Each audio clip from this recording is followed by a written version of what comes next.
Josh Stolman, Senior Curator for American Modern and Contemporary Art here at the Mint Museum, and Curator of the exhibition Connecting the World, the Panama Canal at 100. Excited to talk a little bit about Mel Chin's commission for the project Sea to Sea. 300 locomotives and over 4,000 cars of rolling stock in this work. Now we are approaching the most famous part of the Culebra Cut. Well, as we started working on the project and in recognition of the fact that it's the centennial of the opening of the canal, we wanted to do some contemporary commissions to connect the present with the past and get people thinking about the canal and its impact in new ways. And I had a short list of artists whose work engaged with history and the environment and things like the canal in interesting ways, and Mel was right at the top of that list. Mel's got big ideas, and that's part of the reason that we wanted to work with him. He's ambitious, and so when we started talking about the canal as this point of connection between the Atlantic and Pacific Ocean, two huge bodies of water, and he started thinking about not just a sculptural piece, but a large-scale installation. What he's come up with, which are two 12-foot high plate glass hemispheres, one representing the Atlantic, one representing the Pacific, that basically will act as screens upon which films that he's making about both oceans and their 100-year histories will be projected.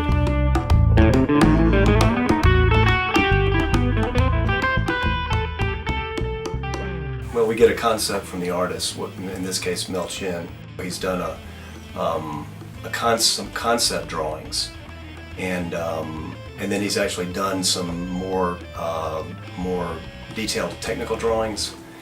And so what I'm doing is taking his technical drawings and his concept and putting it in our space and really making things that can be visualized so that decisions can be made on how to build things.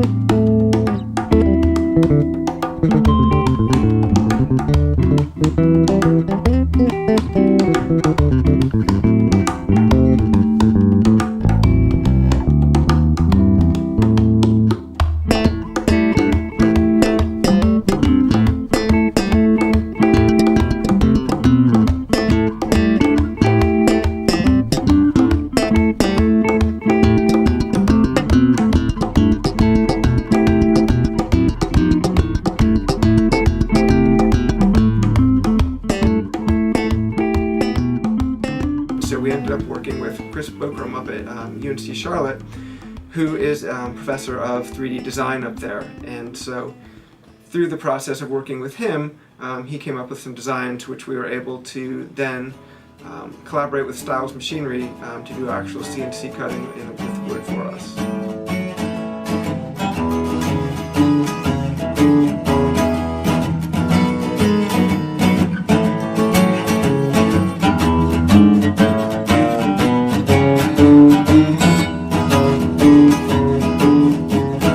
Fabrication side, it's the challenge is going from the visual concept that the artist has in his mind, get into a digital format through a CAD CAM type software system, some 3D modeling. We have to be able to go from that concept into a format that our machinery, the CNC machinery, can understand. And at the same time, we want to make sure that we don't lose the essence or the vision that the artist has.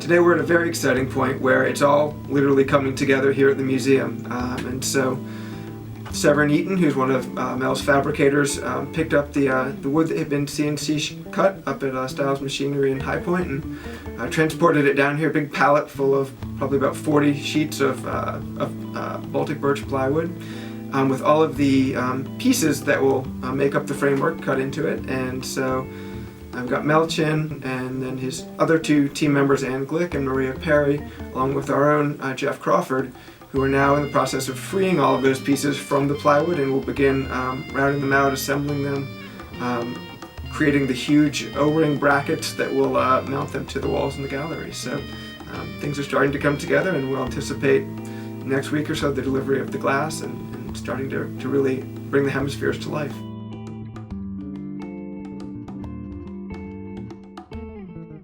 Check mintmuseum.org for details.